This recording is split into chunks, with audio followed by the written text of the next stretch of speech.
Hey gang, 2 days, or sorry, 2 videos in one day. I know, crazy. But this is about my doctor. Yesterday when I was meeting with my doctor, I just fell in love with him all over again. I think that happens every time I go there. So, I want to share with you all his information. His name is Dr. David Davtyan. The spelling of that is Davtyan. He's a board certified in surgery and bariatric medicine. He specializes in laparoscopic adjustable gastric banding for weight management, as well as he is very familiar in the world of cancer, and he is just amazing. On top of that, not only has he performed hundreds upon hundreds upon hundreds upon hundreds of lap band surgeries, he is also a lap band patient himself. He's 8 years post-op, and I gotta be honest with you, when I was doing the research, that alone sold me.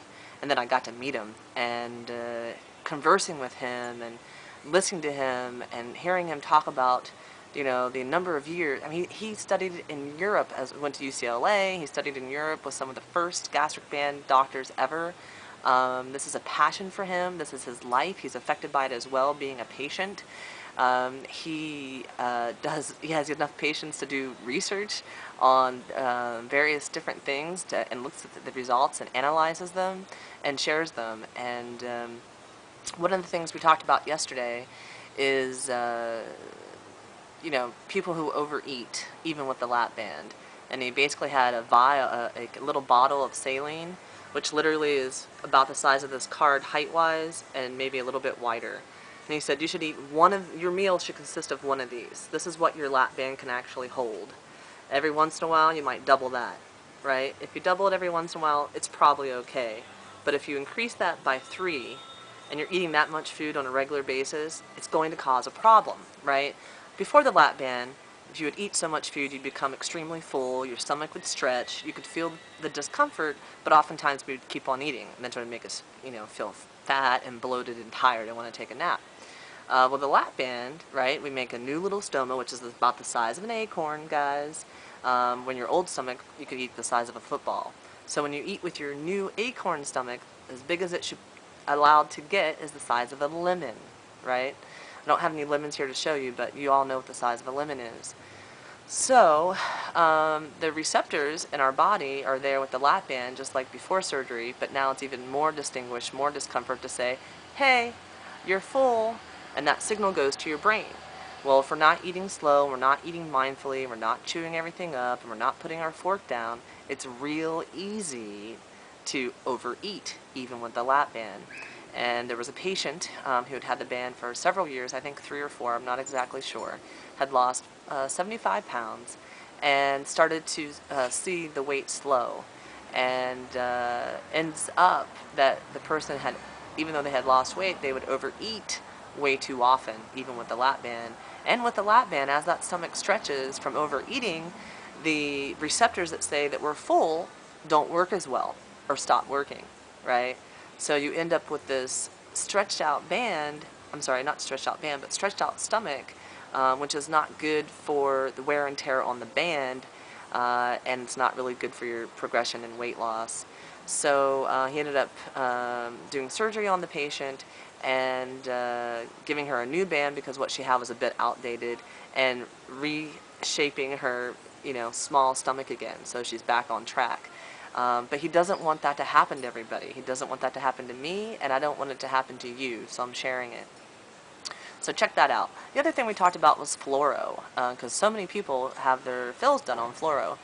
And he said the good thing about fluoro, if there is one, is that problems like I just discussed can be seen on the fluoro in advance. He's not exactly sure yet if it makes a difference to see it early on, because it has to come back to the patient about their way of eating. And it's not necessarily proven yet that if it stretches, that it will shrink. So it's questionable, but at least under fluoro you can see if the stomach is starting to stretch. So that's important. Outside of that, what his research has found is that when patients get fills under fluoro, it becomes a visual thing for the person giving the fill. So what ends up, and they use the barium. Well, the barium is thicker, right? So it doesn't move as quickly through the new stoma, right, when you swallow. So what ends up happening time and time again is that people who get fills under fluoro are loose. Their band's actually not as tight or restricted as it should be, and within a day or a week they call and say, I have no restriction, I need another fill. The other thing about fluoro is that there's radiation involved. And my doctor alone did 40 fills on Thursday, and he wouldn't want to subject himself and or his medical staff to that much radiation. So those are some things to consider. So he does the fill, you know, lift up the shirt, get the band, you know, the port, sticks it in, fills you up, asks you to drink, swallow, and the patient is in control of feeling that restriction, and you're drinking the water, which is basically a part of your body anyway, so it moves very quickly and very easily through our new system. So he knows from doing that when the patient is mindful about what that feeling is, they're getting the strongest restriction that they possibly can. And that's what we all want anyway. So, you know, I just want to advise you all, talk to your doctors, understand what their theories or philosophies are about getting a fill under fluoro and not getting a fill under fluoro. Also talk to your doctors about how many surgeries have they done. You know, 10 or 20, even 100? I don't think I'm interested. Are they a lap band patient themselves? Do they look in your eyes and talk to you when they're talking to you? Do they spend time with you? I spent an hour and 20 minutes with my guy yesterday, you know?